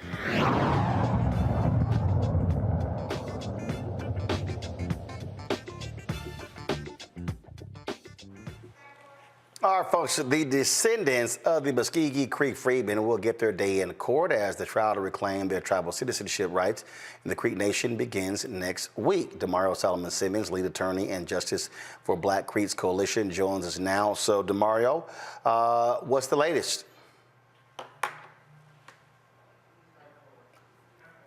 So all that time you've been waiting and you on mute. Hey man, I was waiting a long time. I was trying to say how much I look, do alphas have to hold the hands of omegas on everything?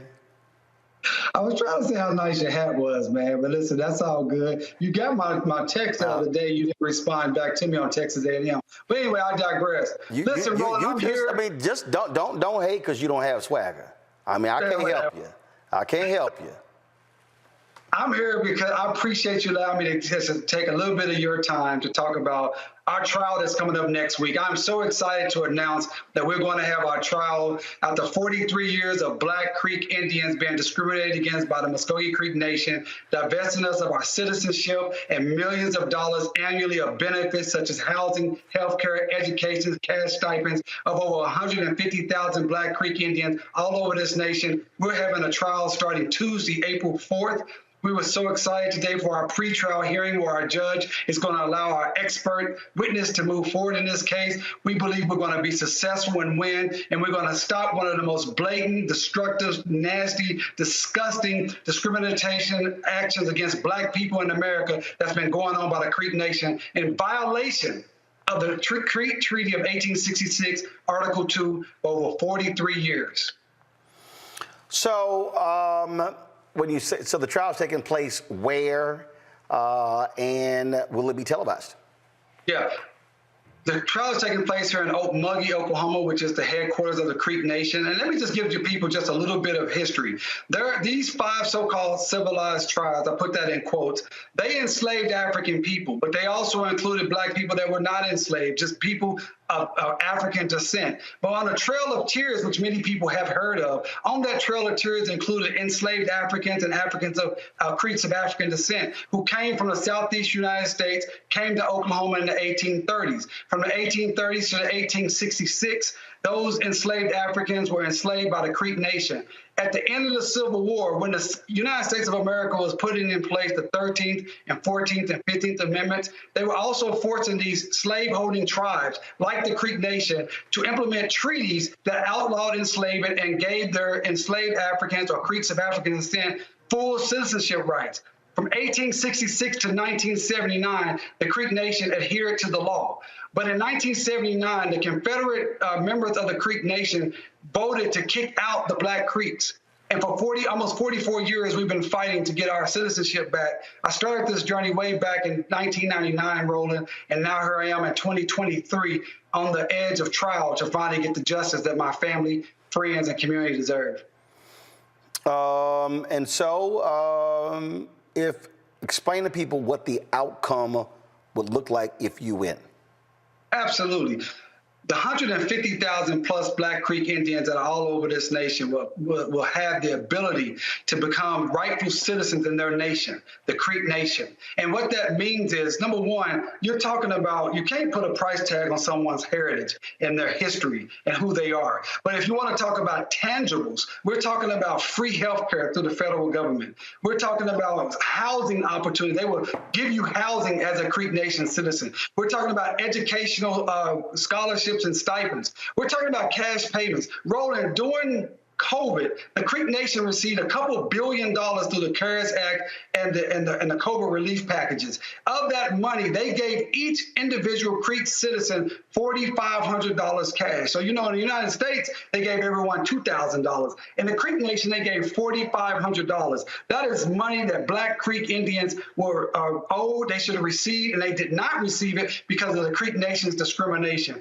We're talking about opportunities that come with being a federally recognized Indian.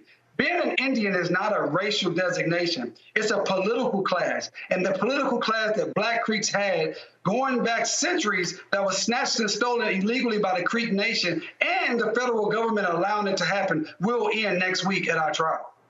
All right, Ben DeMario, we appreciate it. Look forward to see what happens next week. I appreciate you, bro. Take it easy. Peace. All right. Thanks a bunch, folks. Grammy-winning artist Pras of the Fugees faces federal conspiracy charges in a D.C. federal courtroom. Best known for the 1996 album The Score, released with his band The Fugees, which remains one of the best-selling and most streamed albums ever. Pras is accused of allegations of facing political maneuvering in international affairs as well. Pras, whose full name is Pras Michelle, is being charged with conspiracy, witness tampering, and failing to register as an agent of China.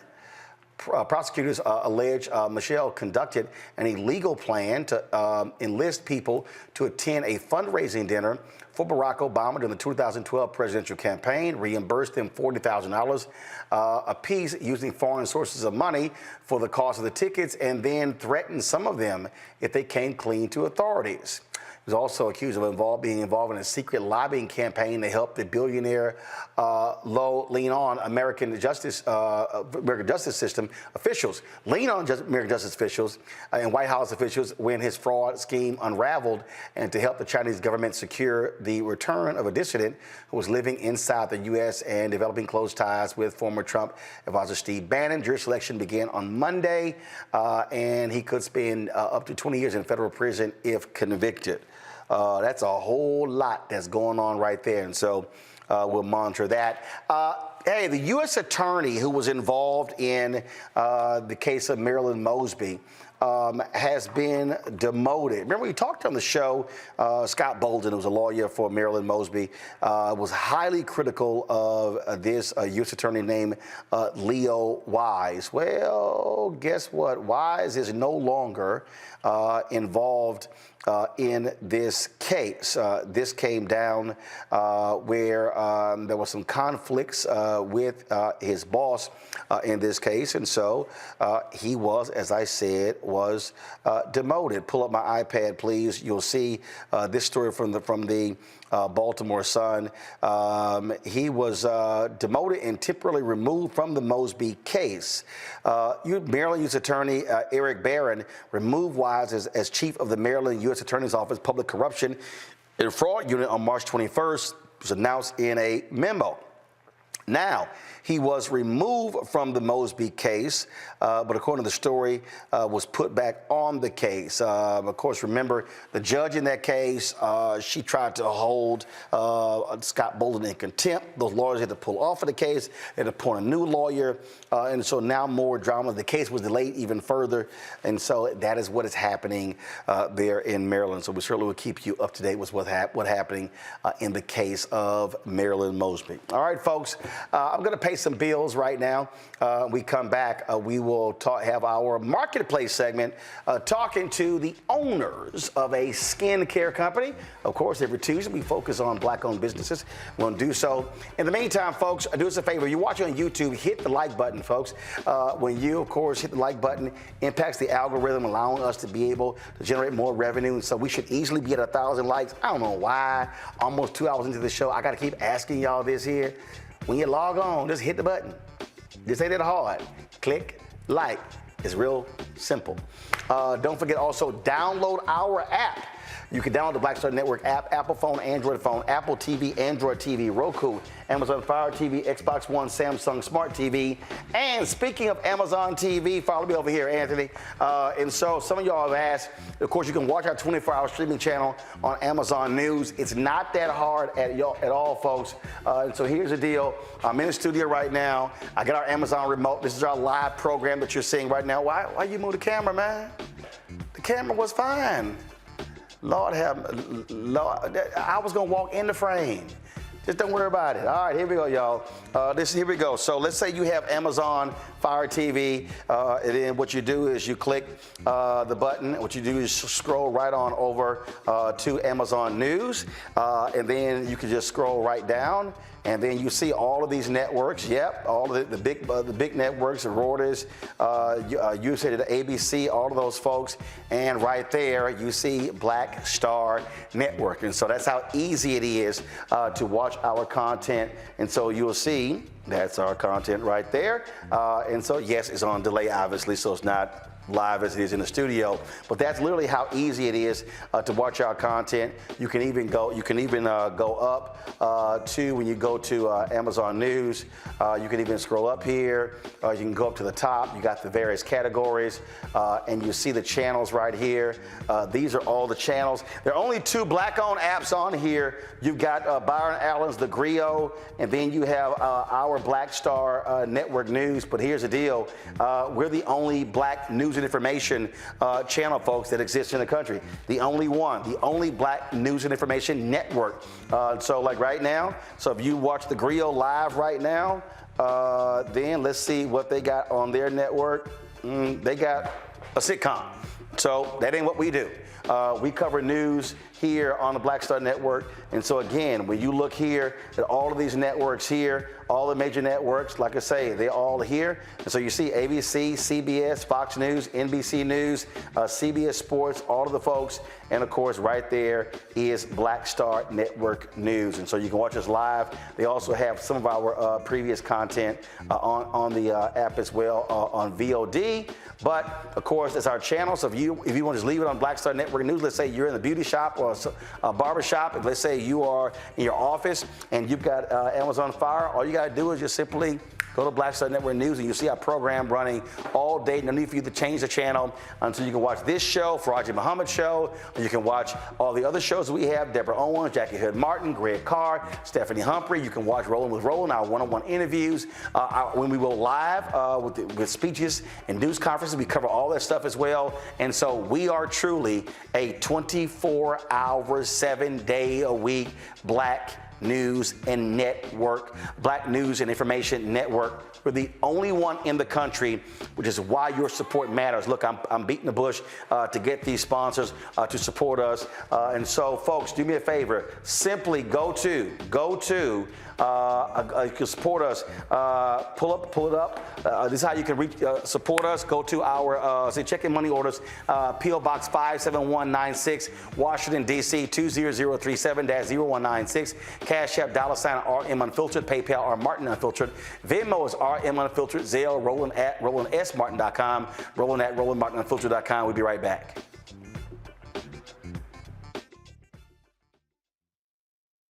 When you talk about blackness and what happens in black culture, we're about covering these things that matter to us, speaking to our issues and concerns. This is a genuine people-powered movement. There's a lot of stuff that we're not getting. You get it, and you spread the word. We wish to plead our own cause.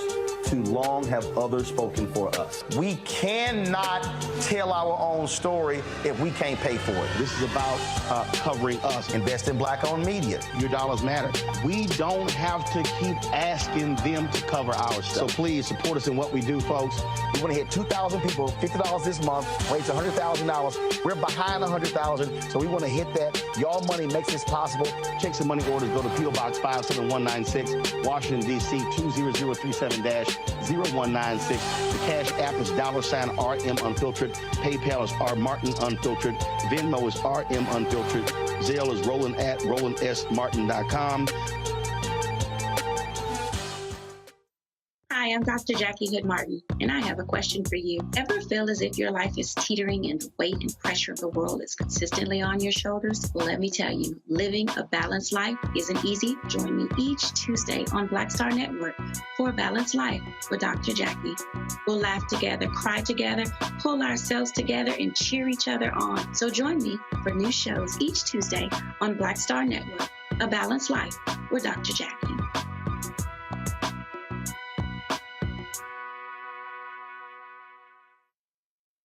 Hi, everybody. This is Jonathan Nelson. Hi, this is Cheryl Lee Ralph, and you are watching Roland Martin, Unfiltered.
Folks, as I said, every single Tuesday, we focus on black-owned businesses. We featured all types of black-owned businesses here on Roland Martin Unfiltered. It's an opportunity for you to be aware of these entrepreneurs. See, a lot of times people keep talking about, oh, we need more black-owned businesses, we need this, we need that. But for us, let's actually talk to people who are actually making it happen, such as this grandmother and granddaughter. They've created a skincare line for kids. Yep, Scott Monroe Skincare features organic products that help children, tweens, and teens establish healthy skincare regimens. Not only is 8-year-old Sky helping clear up faces across the nation, but she's also doing her part to help African students at Basics International in Ghana to have a shot at living a good life, regardless of their background. Joining us from Orlando, Florida, are co-founders of Sky Monroe Skincare, Sky Monroe Wilson, and her grandmother, Cheryl Brown. All right, how y'all doing? We're fine. How are you? Thanks for having us on your show. All right, so how did this thing start? Whose idea was it? Well, I'll let Sky start. So during the pandemic, me and my grandmother spent time with each other.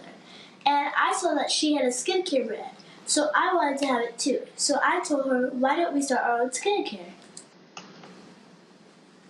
Then, grandmother, you said what? Like, girl, you got your money? Well, yes. I mean, I'm a serial entrepreneur, so that's easy. That was a no-brainer. Let's do it. Let's just do it. So we did a lot of research, and during that research, we wanted to find products that were, gentle for younger skin, products that had natural and organic ingredients. So we used nature and science, and we created this brand, Sky Monroe Skincare.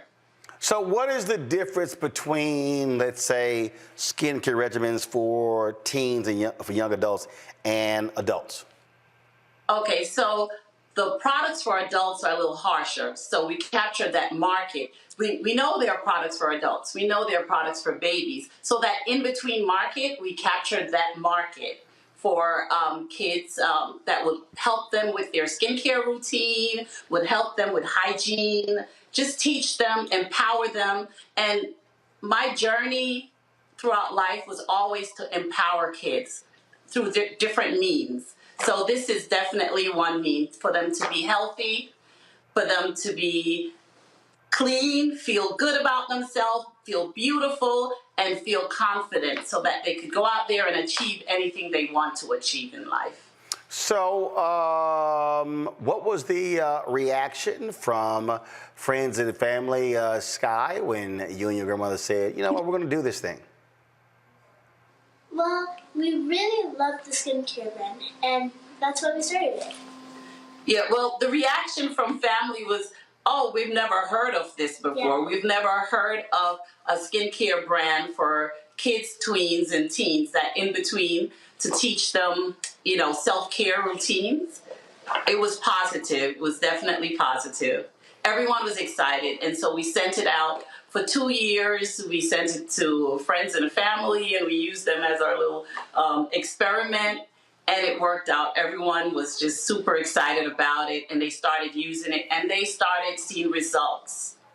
The vice president is in Ghana right now, so tell us about this school. How did that happen?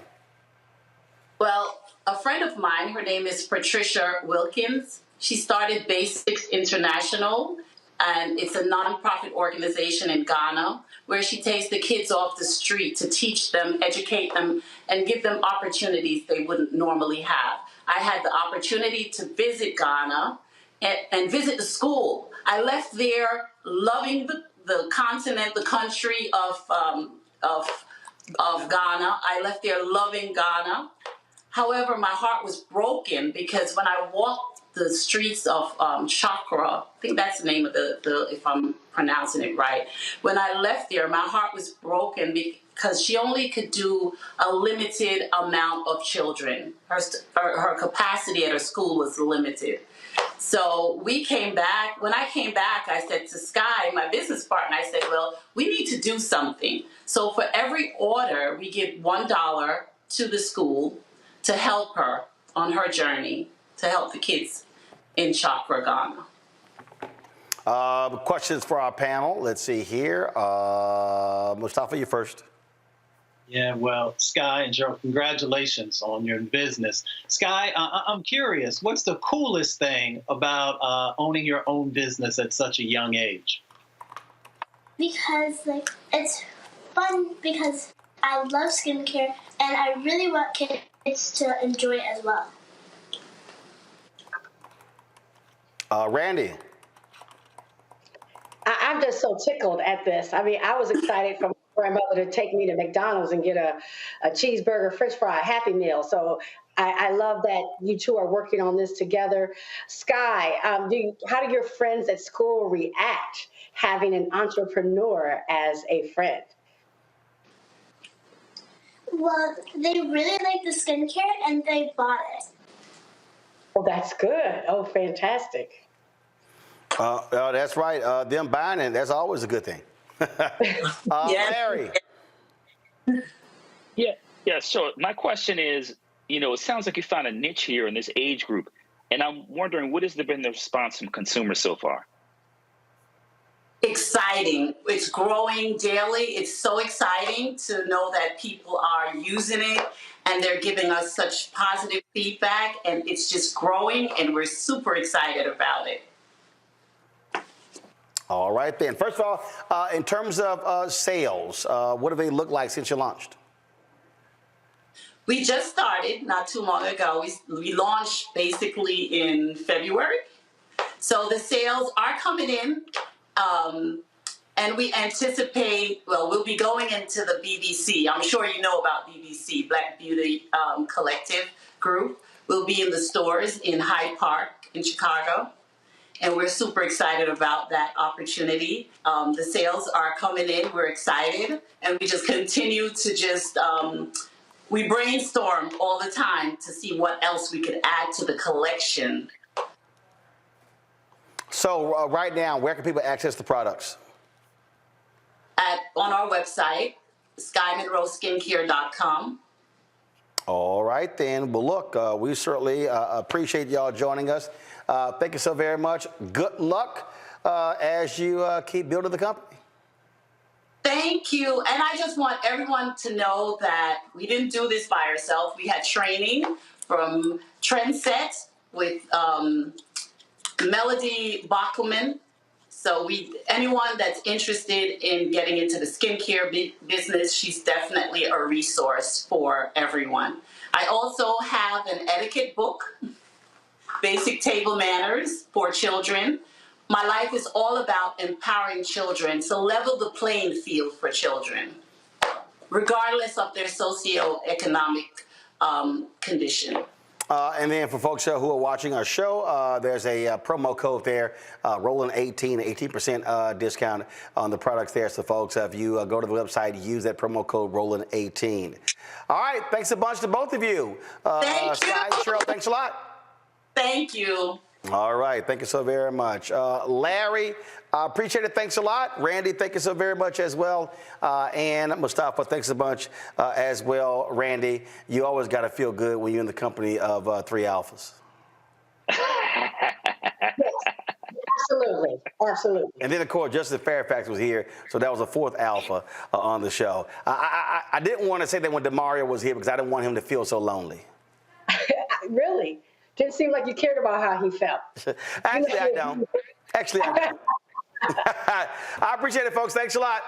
All right, y'all, don't forget, support us in what we do. Download the Black Star Network app, Apple phone, Android phone, Apple TV, Android TV, Roku, Amazon Fire TV, Xbox One, Samsung Smart TV. Us with your dollars, please. Join our Bring the Funk fan club. Send check and money orders to P.O. Box 57196, Washington, D.C., 20037-0196. Cash App, $RM Unfiltered. PayPal, R Martin Unfiltered. Venmo is RM Unfiltered. Zelle, Roland at RolandSMartin.com. Roland at RolandMartinUnfiltered.com. I'll see y'all tomorrow. Holla!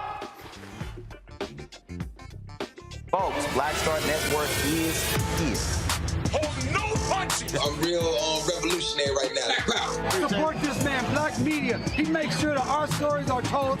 Thank you for being the voice of Black America, Roland. Stay black. I love y'all. All momentum we have now, we have to keep this going. The video looks phenomenal. See, there's a difference between Black Star Network and black-owned media and something like CNN. You can't be black-owned media and be scared. It's time to be smart. Bring your eyeballs home. You dig? Pull up a chair. Take your seat. The Black Tape. With me, Dr. Greg Carr, here on the Black Star Network. Every week, we'll take a deeper dive into the world we're living in. Join the conversation only on the Black Star Network. Hi, I'm Dr. Jackie Hood Martin, and I have a question for you. Ever feel as if your life is teetering and the weight and pressure of the world is consistently on your shoulders? Well, let me tell you, living a balanced life isn't easy. Join me each Tuesday on Black Star Network for a Balanced Life with Dr. Jackie. We're all impacted by the culture, whether we know it or not. From politics to music and entertainment, it's a huge part of our lives, and we're going to talk about it every day right here on The Culture with me, Faraji Muhammad, only on the Black Star Network. I'm Deborah Owens, America's Wealth Coach, and my new show, Get Wealthy, focuses on the things that your financial advisor and bank isn't telling you, but you absolutely need to know. So watch Get Wealthy on the Black Star Network.